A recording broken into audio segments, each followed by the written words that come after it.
Okay, next we have Tom Del Beccaro. U.S. Senate candidate Thomas Del Beccaro is a true American patriot who champions pro-life values. The former chairman of the California Republican Party, Del Beccaro is a nationally known advocate of conservative principles as he fought tirelessly to defend a principled party platform and advocated for free market ideals. He also served as chairman of the Republican Party in his home county of Contra Costa. Tom currently serves as an attorney for a small business community and has himself been a small business owner for over 20 years. And a great fact about Tom that most people may not know is that his mother was recognized by Pope Benedict for her pro-life work. Yes, we definitely honor her. Tom has recently written an opinion piece for the Daily Caller exposing Kamala Harris' political retribution on behalf of Planned Parenthood against David Daleiden. Please help me welcome Tom Del Beccaro. How are you?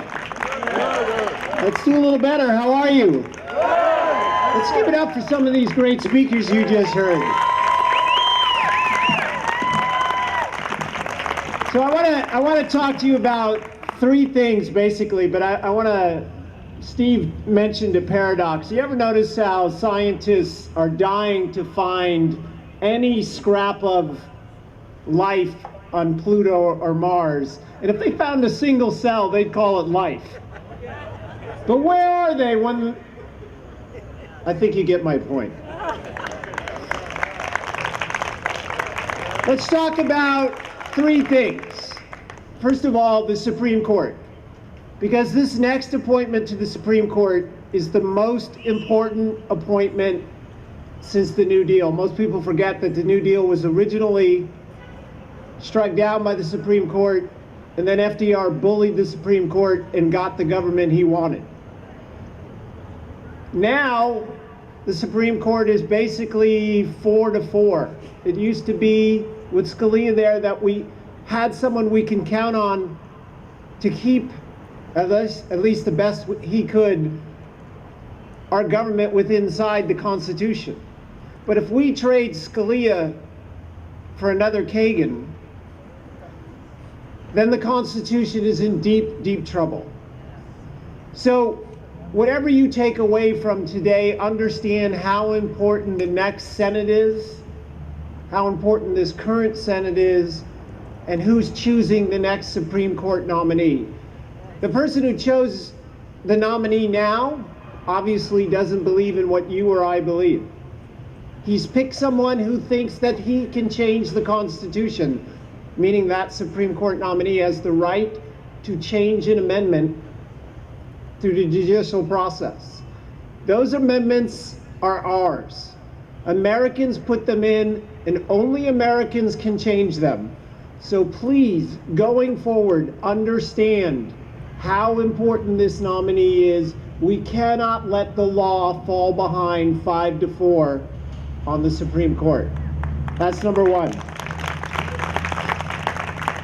Number two, Kamala Harris needs to get out of government and back to the activist she is. Kamala Harris chose to run for Attorney General, which is an incredibly special office. There's only 2 offices in statewide government where you cannot be an advocate for your partisan ideas. That's Secretary of State, who administers elections, and Attorney General, which is supposed to administer blind justice. She has never, ever been able to do that. As district attorney in San Francisco, even though a capital crime was committed for which the death penalty was appropriate, she, regardless of your view of the death penalty, she decided that she wouldn't apply the law. Does this sound familiar?